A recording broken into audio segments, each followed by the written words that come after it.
नमस्ते बच्चों। इससे पहले आप लोग ये समझ चुके हैं कि राग किसे कहते हैं और राग की विशेषताओं के बारे में भी आप जान चुके हैं। आज मैं आपको बताऊंगी रागों की जातियां। बच्चों, राग की जाति से आशय होता है राग में लगने वाले स्वरों की संख्या। किसी भी राग में कम से कम 5 और अधिक से अधिक 7 स्वरों का प्रयोग होता है, ये भी आपको मालूम है। तो इस आधार पर हम देखते हैं राग जाति की परिभाषा क्या होगी। बच्चों, राग के आरोह व अवरोह में लगने वाली स्वर संख्या के अनुसार रागों को आगे बढ़ाने वाली क्रिया या वर्गीकरण को राग जाति कहते हैं। आप लोगों को भली भांति मालूम है कि हर राग में आरोह तथा अवरोह होता है और आपको ये भी मालूम है कि हमेशा आरोह में संख्या स्वरों की 7 ही नहीं होती, कभी 6 होती है, कभी 5 होती है और कभी कभी 7 होती है। इसी तरीके से अवरोह में भी आपको ये भली भांति मालूम है कि अवरोह में कभी 7 स्वर गाए जाते हैं, कभी 6 स्वर और कभी 5 स्वर।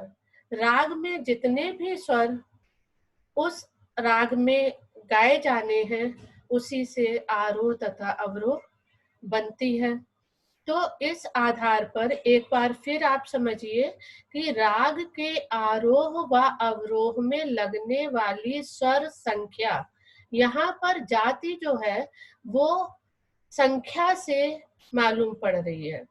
अगर 7 स्वर हैं तो संपूर्ण जाति होगी।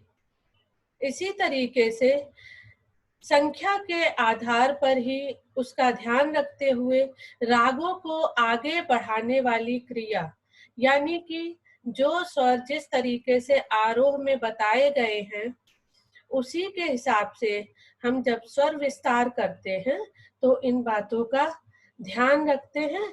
इसी को राग की जाति कहते हैं। बच्चों, दामोदर पंडित ने संगीत दर्पण नामक ग्रंथ में लिखा है, औडवः पंचभि प्रोक्त स्वरः षड्भिश्च षाड्वा संपूर्ण सप्तभिज्ञेयम् एवं रागास्त्रिया मतः। बच्चों, इस प्रकार से ये भी स्पष्ट हो रहा है इस श्लोक से कि औडव में 5 स्वर होते हैं, षाडव में 6 होते हैं और संपूर्ण में 7 स्वर होते हैं। इसी को राग की जाति कहा जाता है। ये इसका श्लोक का अर्थ हुआ। बच्चों, इसके बाद अब मैं आपको बताना चाहती हूँ कि संख्या के आधार पर राग की मुख्य 3 जातियां होती हैं। ये आपको चार्ट के माध्यम से बताया जा रहा है कि राग की जातियां जो मुख्य हैं वो 3 होती हैं, औडव, षाडव और संपूर्ण। औडव जाति के राग वो होते हैं जिनमें 5 स्वर गाए जाते हैं। षाडव जाति के राग वो होते हैं जिनमें 6 स्वर गाए जाते हैं और संपूर्ण जाति के राग वे होते हैं जिनमें 7 स्वर गाए जाते हैं। इन्हीं के आधार पर रागों की उपजातियां निर्धारित होती हैं, जो कि आपको चार्ट में दिखाया गया है।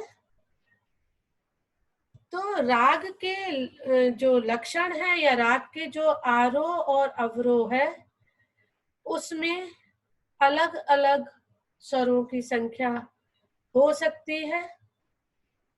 इस प्रकार से राग की 3 जो मुख्य जातियां होती हैं उनको मिलाकर 9 उपजातियां बनती हैं। जैसे कि अगर संपूर्ण जाति का राग है, यानी आरोह में भी सातों स्वर हैं और अवरोह में भी सातों स्वर हैं, तो वो होगा संपूर्ण जाति का राग। इसको हम आरोह तथा अवरोह दोनों को अलग अलग करके भी बता सकते हैं। जैसे कि राग की जाति है संपूर्ण संपूर्ण। आपने बच्चों कई राग सीखे हैं, जैसे कि मान लीजिए राग यमन, राग गौड़ सारंग और भी अनेक राग, जिनमें आरोह में भी सातों स्वर गाए जाते हैं और अवरोह में भी सातों स्वर गाए जाते हैं। कभी कभी इन्हें कह दिया जाता है कि संपूर्ण जाति का राग है, या इसको हम कह सकते हैं कि जाति है संपूर्ण संपूर्ण। अब इसके बाद है संपूर्ण षाडव, यानी कि संपूर्ण षाडव का मतलब है कि आरोह में सातों स्वर गाए जा रहे हैं और अवरोह में 6 स्वर गाए जाएंगे। अगर ऐसा कोई राग है जिसके आरोह में सातों स्वर हैं और अवरोह में 6 स्वर हैं, जैसे कि राग मियां मल्हार, तो इस राग मियां मल्हार की जाति होगी संपूर्ण षाडव। बच्चों आपको समझ में आ गया होगा संपूर्ण षाडव क्यों होगी, क्योंकि आरोह में सातों स्वर गाए जा रहे हैं और अवरोह में 6 स्वर गाए जाएंगे। इसके बाद है संपूर्ण से जो 3 उपजातियां बन रही हैं, उनमें तीसरा है संपूर्ण औडव। इस जाति के राग वो होंगे जिनमें आरोह तो सातों स्वरों का है और अवरोह में 5 स्वर गाए जा रहे हैं, तो ऐसे राग संपूर्ण औडव जाति के कहे जाएंगे। तो इस प्रकार से बच्चों जो संपूर्ण जाति के राग होते हैं जिनमें 7 स्वर होते हैं, तो संपूर्ण जाति से हमें 3 उपजातियां मिली, संपूर्ण संपूर्ण, संपूर्ण षाडव और संपूर्ण औडव। इसके बाद आता है षाडव जाति। षाडव जाति यानी जिन रागों में 6 स्वर गाए जाते हैं। अब षाडव जाति के में भी हमें 3 उपजातियां प्राप्त होती हैं, जैसे षाडव संपूर्ण, षाडव षाडव, षाडव औडव। इसका मतलब ये हुआ कि ऐसे राग जिनमें आरोह में 6 स्वर गाए जा रहे हैं और अवरोह में सातों स्वरों का प्रयोग है, ये राग षाडव संपूर्ण जाति के कहे जाएंगे। जैसा कि आपने राग जौनपुरी में सीखा, तो राग जौनपुरी षाडव संपूर्ण जाति का राग है। वो इसीलिए है कि इसके आरोह में 6 स्वर गाए जाते हैं और अवरोह में सातों स्वरों का प्रयोग किया जाता है। इसके बाद आया षाडव षाडव, यानी कि आरोह तथा अवरोह में दोनों में ही 6 स्वर गाए जा रहे हैं। ऐसे राग षाडव षाडव जाति के कहलाते हैं।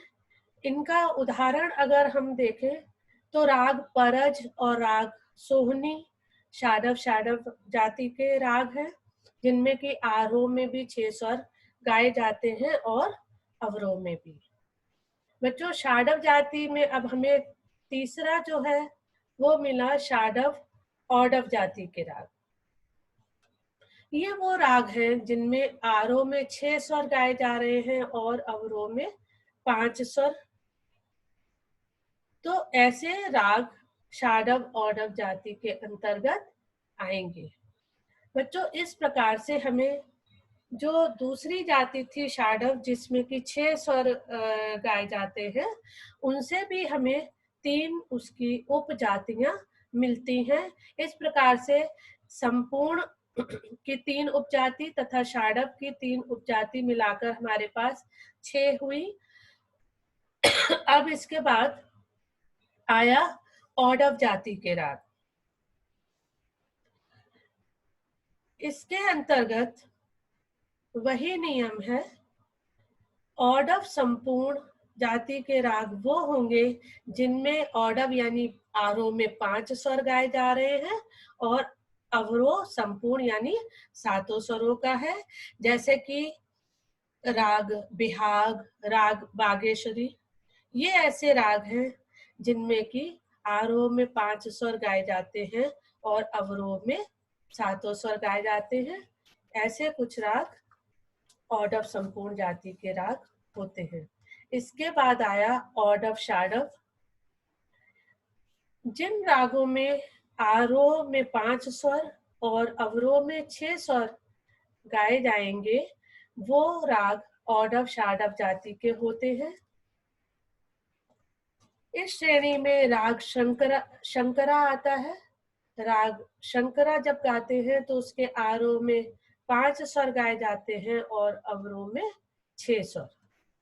इसके बाद बच्चों आया औडव औडव जाति के राग, जैसे कि राग वृंदावनी सारंग।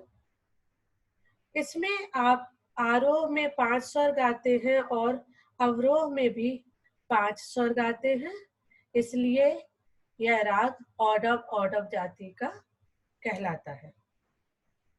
बच्चों, इस तरीके से आज हमने ये जाना कि राग की जाति किसे कहते हैं और राग की मुख्य कितनी जातियां होती हैं तथा कुल कितनी यानी उपजातियां कितनी होती हैं।